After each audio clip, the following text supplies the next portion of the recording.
जय जगन्नाथ। इंग्राजी କ୍ୟାଲେଣ୍ଡର 2025 ମସିହା ସମାପ୍ତ ହେଇ ବର୍ତ୍ତମାନ 2026 ଆରମ୍ଭ ହେବା ପାଇଁ ଯାଉଛି। ଇଂରାଜୀ ନବବର୍ଷରେ ଚାରିଆଡେ ସାରା ବିଶ୍ୱଭରରେ ଉତ୍ସାହ ଏବଂ ଉଦ୍ଦୀପନା ଜାରି ରହିଛି।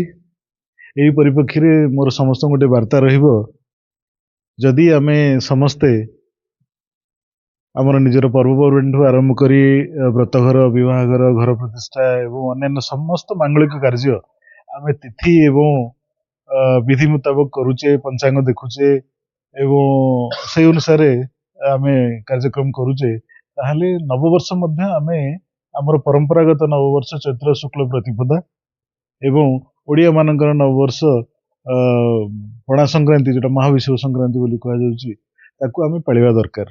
ଏବଂ ଆମର ଓଡ଼ିଶାରେ ଏବଂ ସାରା ଭାରତ ବର୍ଷରେ ମଧ୍ୟ ସମାନ ରୂପରେ ସମସ୍ତ ଧାର୍ମିକ ଦେବସ୍ଥଳ ମାନଙ୍କରେ ମଧ୍ୟ ସେଇ ଉତ୍ସାହ ଉଦ୍ଦୀପନା ପରିଲକ୍ଷିତ ହେବା ଉଚିତ।